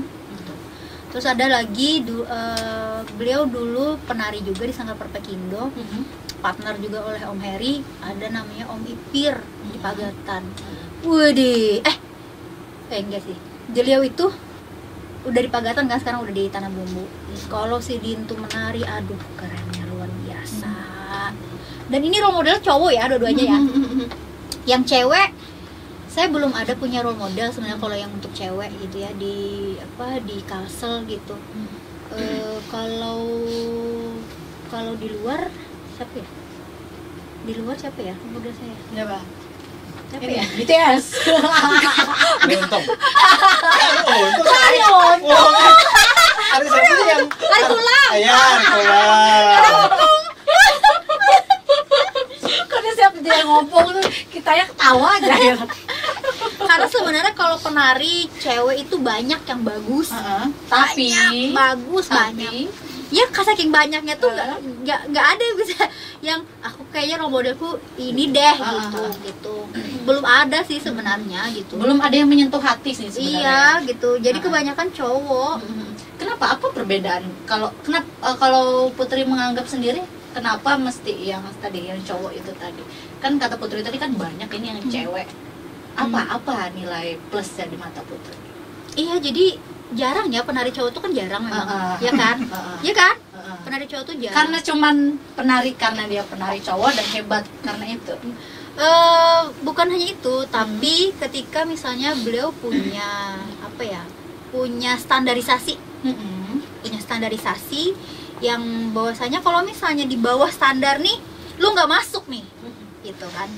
Oke, itu jadi ada kita di sanggar tuh punya standarisasi yang memang ini nggak boleh di bawah ini nih. Gitu.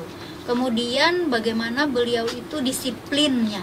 Saya dari CL2B masuk ke Sanggar Tari Perpekindo itu nunggu dulu 2 tahun. Jadi nggak bisa ujuk-ujuk ketika saya masuk sanggar ada job langsung dibawa menjob, kada bisa. Jadi 2 tahun dulu ditempa bujur-bujur. Jadi penempaan itu bukan hanya penempaan fisik, tapi juga penempaan mental. Jiwa.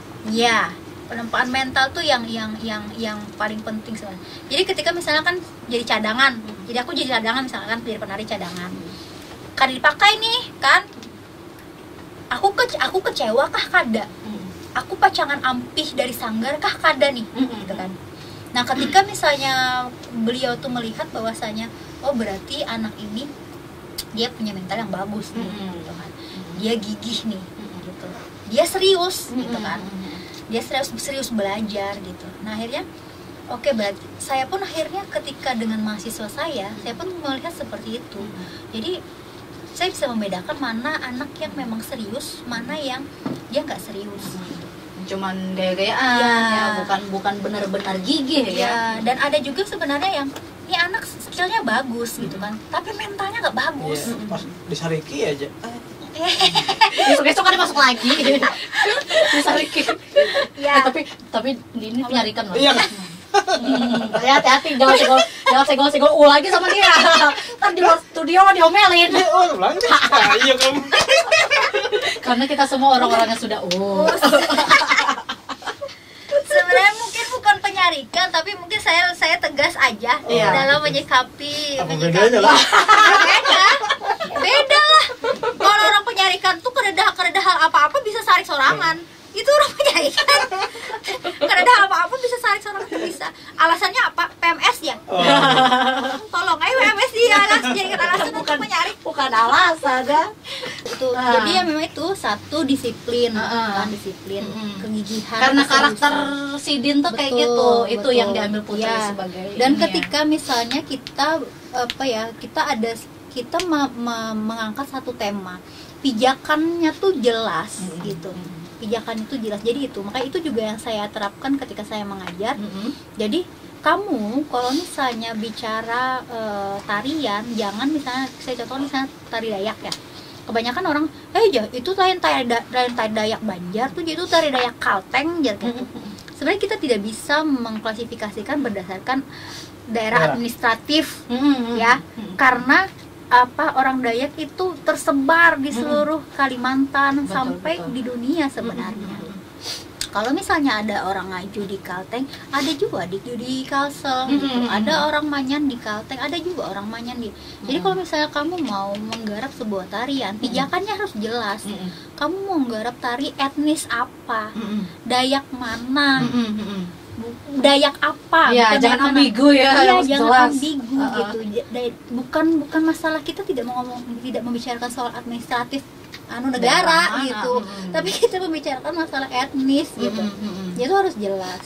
Kemudian Manyan yang di Kalteng juga memang akan berbeda dengan Manyan yang di Kalsel. Karena akan berbeda juga dengan Manyan yang di Kaltim dan di daerah lain. Ketika misalnya mereka berpindah kan mereka beradaptasi lagi dengan daerah setempat. Jadi pasti akan ada ciri khas gitu. Ya tidak, memang mungkin ada pasti ada kesamaan pasti. karena sama-sama satu rumpun induk gitu kan, tapi pasti ada perbedaan gitu. Nah itu sih kenapa saya role modelnya beliau berdua itu. Jadi pijakannya tuh kalau misalnya di tarian tuh jelas gitu. Menurut Putri sendiri ini ada nggak sih suatu kekhawatiran tentang tari-tari penari di Kalimantan Selatan ini, Putri? Khawatirnya itu sebenarnya kebanyakan sekarang tuh menari itu latihannya instan.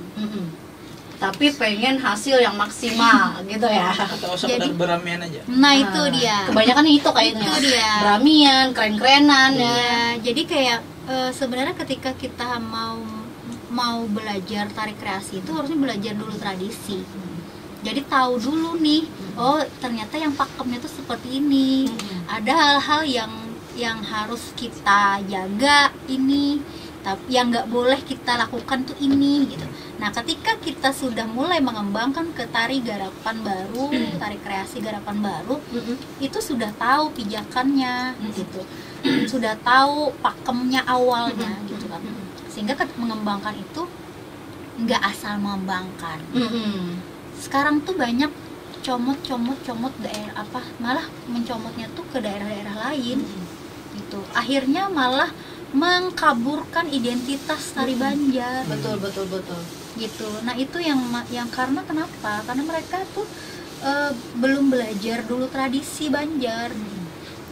Masalah yang paling aja ya, kayak misalnya bogam. Kita kan punya ciri khas yang bunga di ronce, bogam kecil, itu yang pinggirnya melati, tengahnya mawar, yang beruntai, yang biasa di pengantin itu ya, yang ini apa? Kemang bogam gitu ya. Penaruhan bunga bogam itu aja kan sebenarnya ada makna tersendiri. Di kanan kah, di kiri kah? Kalau orang bujang menaruhnya di kiri. Makanya kalau misalnya Bu Bonpin melihat pemilihan Nananggaluh, ini kembangnya tuh sebelah kiri anakannya. Karena boleh sebelah kanan. Sebelah kanan ini sudah belaki. Oh, iya. Itu sama misalnya sanggul 8. Nah, sekarang tuh sudah jarang ada tarian yang menggunakan sanggul 8 tuh, baik sanggul 8 bebuntut yang kayak galuh Banjar tuh atau yang full. Nah kalau yang 8 bebuntut itu masih gadis. Oh iya. Dan itu pun sebelah kiri. Makanya kan beberapa galuh tuh kayak ini. Iya. Oh, kupikir itu hanya sekedar penataan dari rambutnya aja. Ternyata memang ada maknanya ya. Iya. Presiden juga melajarinya. Nah itu kan kita datangkan dia jadi tahu, jadi nambah ilmu nih. Orang bahari itu kan kada serta merta sebenarnya memunculkan sebuah tradisi itu kan kada, apalagi sudah menjadi sebuah budaya gitu kan. Pasti ada suatu alasan dibaliknya, ada filosofinya, ada filosofinya, ada maknanya, ada nilainya gitu kan. Baju kurung sisi itu aja, kenapa kurungannya kada di pas ini menyisit jadi di belakang? Iya betul. Kenapa? Nggak tahu. Kupikirnya emang desainnya dari sono emang kayak gitu. Itu kan bisa dipakai ke muka ke belakang atau ke belakang. Iya. Kadang kan orang kada tahu memakai di muka. Harusnya kalau misalnya galuh, makanya galuh Banjar memakai sisi di belakang. Karena itu melambangkan dia masih gadis. Oh, oke, masih segel. Kalau misalnya sudah di muka, ini biasanya itu gasan yang sudah beranakan. Fungsinya gasan busui. Oh iya. Busui, gue tahu. Menyusui. Iya, betul. Tumben. Budur lah. Tadi cabul panggil lah. Jadi yang budur lah. Setelah tercerahkan. Nah, itu. Berarti ya kalau misalkan lihat penari-penari, nah itu yang gadis-gadis tuh tahu. Kena tuh banyak-banyak mengundang yang dosen-dosen aja. Tambah pinter Iya. kita. Iya lah itu. Jadi banyak filosofi yang sekarang itu sudah mulai tergeserkan. Banyak anak-anak muda sekarang yang kada tahu soal itu. Jangankan misalnya orang yang ibaratnya tidak bersentuhan langsung dengan seni ya. orang yang bersentuhan langsung dengan seni aja banyak yang kada tahu sebenarnya yang soal kayak itu. Kalau sudah sudah kawin itu sanggul 8-nya full, gitu kan. Nah itu sekarang misalnya kayak saya contohkan kayak Menara Dapur Rahayu aja kan harusnya memang sanggul 8 gitu kan, 8 berbuntut kayak Galuh. Sekarang tuh cuman kucuk putar sudah. Saking yang ibaratnya udah gitu kan, nggak peduli apa ya, udahlah gitu, nggak peduli atau ada maknanya atau enggak, yang penting udah cantik udah gitu. Padahal kan harusnya kita generasi sekarang ini tuh yang menjaga itu, menjaga itu ya, salah satu tradisi. Tradisi gitu kan, makanya kan menjaga. Ketika belajar seni otomatis memang belajar budaya, nggak bisa nggak belajar budaya gitu. Karena ketika kita misalnya mau mempelajari seni kada tahu budayanya, ya camuk jadinya. Nah, benar-benar. Lalu ibaratnya apa ya, kadeda tidak ada pijakan, tidak ada sebuah identitas, yang akhirnya malah ini tarian apalah gitu, nah malah absurd jadinya, gitu. Nah makanya saya sih sangat prihatinnya itu gitu. Apalagi sekarang misalnya pun ada event lomba gitu ya. Event lomba itu juga waktunya itu sangat sempit gitu. Dari misalnya pengumuman ada lomba dengan pelaksanaan lomba sangat sempit. Penggarapan tuh, makanya saya bilang tadi kan penggarapan tari itu tidaklah sebentar. Prosesnya panjang gitu, banyak yang harus disiapkan. Gerakan. Ya, koreografinya, kostum, riasnya, propertinya, kalau misalnya ada lagi set panggungnya gitu kan, musiknya. Jadi tari itu saya bilang salah satu kesenian yang mahal. Betul. Yang mahal gitu. Tapi kada larang. Berarti kada larang. Iyalah. Mahal tuh larang. Oh iya kan. Murah lah. Luput kita. Iya.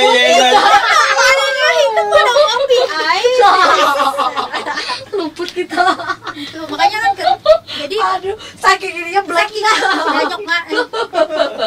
Jadi makanya kan ketika kuliah tuh juga kita memang banyak mengarahkan pengetahuan mereka untuk tidak hanya bisa menarikan, tapi mereka juga tahu secara kontekstualnya gitu. Ini peruntukannya tadinya untuk apa, kemudian apa sih filosofinya, tujuannya untuk apa, nilainya apa, maknanya apa yang terkandung. Karena kalau di kita kan di bawah keguruan ya, FKIP kan. Jadi memang seni di sini posisinya adalah sebagai media pendidikan. Jadi di mana seni itu bisa membentuk karakter anak gitu kan, untuk bisa menjadi karakter keindonesiaan yang kita miliki gitu. Sekarang sudah mulai tergeruskan itu ya. Terus kayak banyaknya sosial media sekarang gitu kan. Aduh. Jadi tradisi itu udah pelan-pelan udah mulai menghilang jadinya gitu. Ya makanya bukan sebenarnya cuma tari dan lain-lain, tapi juga permainan tradisional udah hilang apalagi. Sekarang kan anak-anak zaman sekarang udah mulai gadget. Ya main gadget aja gitu kan. Sampai yang bayi aja dicekoki gadget kan sekarang betul. Gitu. Padahal itu kan sangat tidak baik untuk mereka, kasihan gitu. Dan membentuk pribadinya pun itu sebenarnya tidak baik. Oke, lanjut. Tadi kan kita udah membahas sebagian besar mengenai apa itu tari, kemudian juga kita sedikit banyak berbicara tentang teater. Kembali lagi kita ke Putri. Untuk prestasi terakhirnya tadi apa aja nih? Prestasi terakhir diraih. Tahun tadi 2022. Kita saya ikut di Inorga. Kalau kan kita di olahraga di Indonesia ini kan ada di bawah KONI dan di bawah KORMI kan ya. KONI itu olahraga prestasi, KORMI itu olahraga masyarakat gitu. Nah, saya ikutnya yang di KORMI nih ya, sebagai, kalau misalnya di KONI namanya atlet, kalau di sini namanya pegiat. Kalau di KORMI pegiat. Nah, kalau di sini kalau di KONI namanya cabang olahraga, kalau di KORMI namanya Inorga, induk olahraga. Nah, saya ikut induk olahraga. Ini ya, ribet banget ya. Singkatannya ini. Induk Olahraga ILDI, Ikatan Langkah Dansa Indonesia. Berarti dansa ya ini kompetisi Ya, kan? dansa gitu. Tapi tadi line dance, dansa berbaris, non couple gitu. Nah, jadi ikut Dansa berbaris maksudnya gimana? Iya, jadi berbaris kita tuh 2 3 nih berapa orang kan peserta di sini berapa ya berbaris. Itu dengan gerakan yang sama. Betul. Oh, Itu modern lah. Bukan modern juga gitu ya. Karena dansa itu juga tari tradisional Tari mereka. tradisional mereka tadi. Gitu kan. Tari tradisional mereka gitu. Yang kalau tari Latin itu dari Kuba gitu kan. Kemudian tari banyak jenis dansa ya. Berarti barisan itu tim atau gimana? Enggak. Berarti, perorangan. Semua jadi gini, itu dengan satu gerakan. Kalau kategorinya dia ada kategori grup, kemudian ada kategori perorangan. Nah, di perorangan ini ada kategori pelajar, dewasa, instruktur, sama senior gitu. Senior tuh ya 40 tahun ke atas. Tuh. Kalau grup itu satu grup itu ada 5 orang. Jadi ya kayak menari. Tapi jadi kalau di line dance tuh gitu, hitungannya tuh cuma paling 32 hitungan lah. Bedanya tuh cuma beda di arah hadap. Misalnya arah hadap 9, 1 2 3 4 5 6 7 8. 3 kali 2 berarti 4 kali 8. Habis itu pindah arah ke sini sama gerakannya. Pindah lagi ke sana gitu kan. Kalau misalnya kalian sering lihat senam ya? betul. Jadi bayangannya kan kalau Iya. kayak gitu kayak senam ya? Iya, kayak poco-poco. Nah, kayak gitu. Tapi ini memang diambilnya dari gerakan dansa. Gerakan dansa. Macam-macam tuh, ada caca. Jadi ada kalau Putri sendiri samba. gerakan dansa itu gimana? Caca itu. Hah? Itu kru kita. Oh iya. Kru Oh, kita. namanya Caca. Halo Caca. Jadi ada caca, ada samba gitu kan. Banyak lah, ada rumba, ada ada waltz itu di Central Ballroom. Banyak lah gitu kan. Kalau di dansa itu dia itu olahraga tapi dia dansa. Terus kemarin gerakannya Putri yang mana? Waktu itu untuk kategori dewasa itu genrenya di waltz, di standar ballroom gitu. Kalau misalnya kalian sering nonton film-film Disney atau film-film Barbie Iya. yang dansa-dansa di kerajaan, Oh iya, itu gitu. itu waltz, itu standar ballroom. Oh. Nah, jadi kayak gitu gerakan anunya Oh, berarti itu sendiri ya? sendiri. Kan kalau misalnya kita lihat di kartun-kartun kan sama Pasangan. pangeran. Nah, berpasangan. Nah, biasanya kalau gimana itu? kalau yang berpasangan itu biasanya yang di prestasi, yang di KONI. Nah, kalau di situ nama cabornya itu IOD, Ikatan Olahraga dan Sport Indonesia. Kebetulan saya juga pernah menjadi ketua IOD Kota Banjarmasin tahun 2020. Tapi saya memutuskan untuk mengundurkan diri karena ada berbagai hal dan hal lainnya lah gitu kan. Gitu. Tapi di situ saya tidak jadi atlet waktu di IOD, saya jadi pengurus. Nah, yang waktu di ILD sebenarnya saya nggak ada niat juga sih mau ikut itu ya kompetisi. Jadi kembali lagi, basically saya suka belajar. Saya belajar bukan hanya untuk diri saya sendiri. Saya belajar untuk mengajari anak orang lagi gitu. Amal jariah. Ya, amin.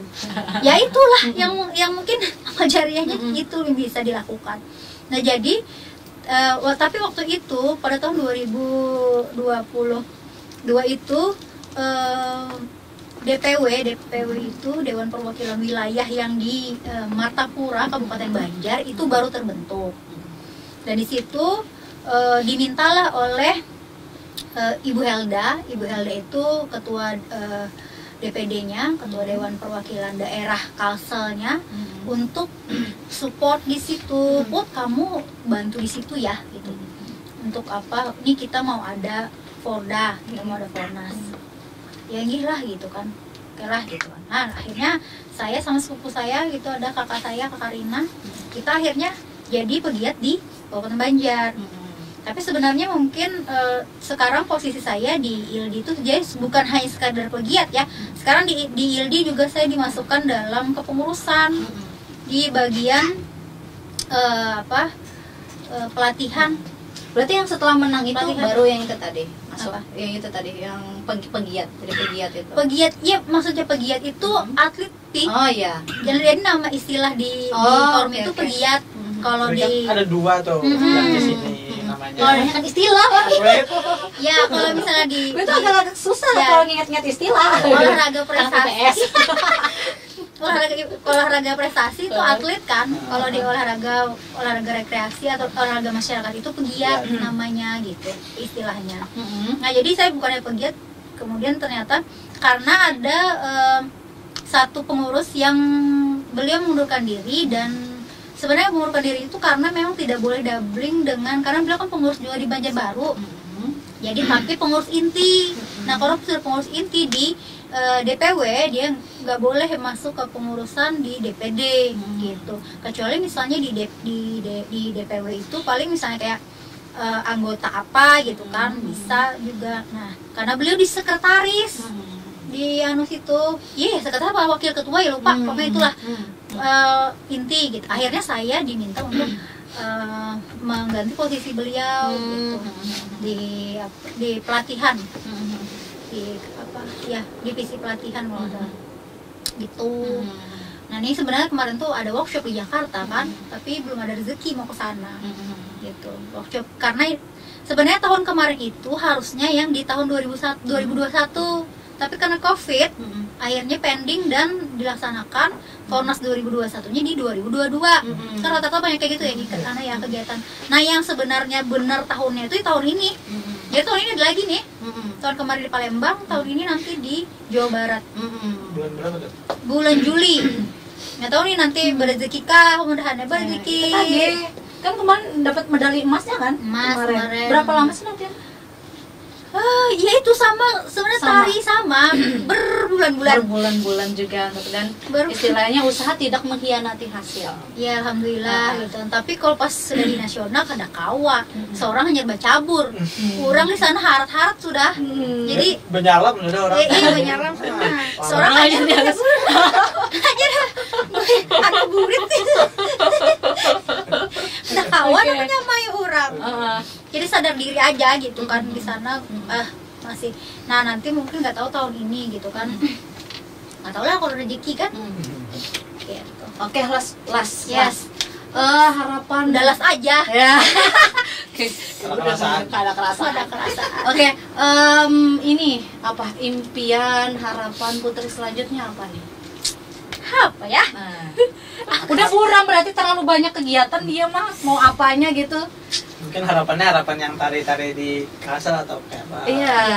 Sebenarnya Terus saya impian pribadinya saya punya harapan kedepannya tuh kayak harapan gimana? bahwasanya memang tarian Kalsel tuh bisa dikenal juga oleh orang Indonesia di luar sana gitu ya. Jadi kayak sama mungkin bisa dikenal kayak orang kenal tari pendet di Bali, kayak orang kenal tari jaipong di Jawa Barat, kayak tari kecak kayak orang kenal tari kecak di Bali gitu kan, orang kenal tari Padang, tari piring di Padang. Nah harapannya memang seperti itu. Jadi kita memang punya sebuah identitas budaya yang memang orang tahu, oh ini Banjar nih gitu. Ada memang sebenarnya orang-orang yang tahu, tapi memang tidak banyak gitu. Tidak banyak yang tahu bahwa ini Banjar. Oh, saya aja misalnya ke luar daerah gitu kan, orang mana gitu kan, orang Banjar, orang tuh pasti nanya balik lagi, Banjaran, Banjarnegara, Banjarmasin gitu. Baru nggak, oh Kalimantan. Pasti orang Dayak ya gitu kan. Banyak hutan ya? Kan tadi sudah dipadahi orang Banjar. Jadi baca orang Dayak jadi gitu. Jadi orang tuh memang masih belum banyak yang kenal dengan Banjar. Jadi harapan saya memang bisa terangkat lah nama Banjarmasin dari tarian gitu ya. ya dari tarian, dari segala aspek Semuanya. sebenarnya. Orang kan taunya kalau orang Banjar itu sugih, pengusaha batu bara. Iya, taunya itu doang. Itu doang. Taunya itu Iya kan. Bukan dari sisi prestasinya. Iya. Pokoknya waktu saya sekolah di Bandung juga. Jadi kira orang saya anak pengusaha batubara. Padahal di kosan juga. Padahal asli, saya waktu kuliah S2 sempat jualan kue. Gitu kan. Jadi untuk menambah biaya hidup saya di sana gitu kan.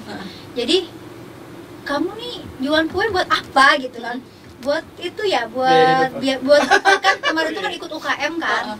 Buat itu ya, bantu UKM itu ya, mau ada kegiatan kan UKM. Enggak, ini jual saya pribadi sih bilang gitu. Nambah uang saku saya gitu. Jadi kalau misalnya kuliah di Bandung ya, kuliah di Bandung tuh Bandung itu ya 11-12 Jakarta lah ya. Lu mau apa aja gitu kan. Gas aya weh gitu kan, apa aja ada gitu kan. Ya ikam aja lagi enak memfilter diri gitu. Apa aja 24 jam ada di Bandung, karena apa ada gitu. Tapi ya seorang aja memfilter diri gitu kan. Ya sebenarnya memfilter diri itu karena ada duit juga.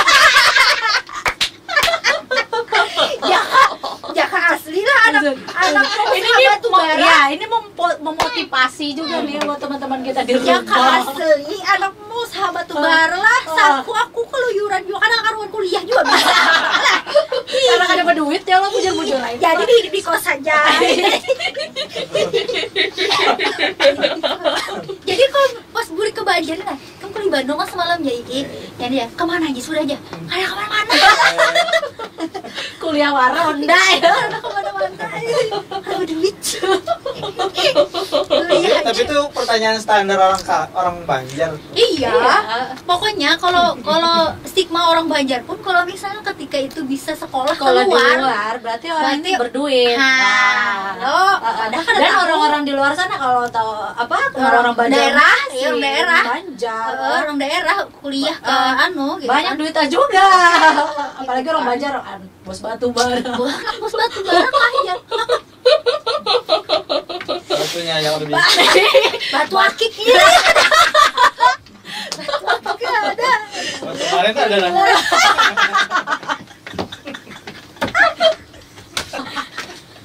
Banyak diminum supaya kan batu marit. Oh iya.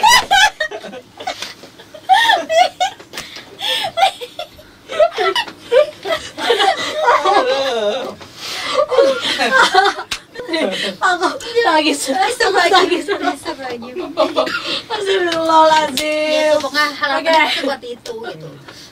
Ya kayak sebenarnya kan banyak ya artis orang Banjar loh. Tapi orang tuh kada tahu bahwa artis orang Banjar. Karena tidak pernah mengekspos budayanya. Oke, seru sekali hari ini obrolan kita. Terima kasih banyak Putri sudah hadir di Kominsight Kompas TV Banjarmasin. Mungkin next lain kali kita akan undang lagi. Mungkin entah itu di program yang sama atau di program yang berbeda.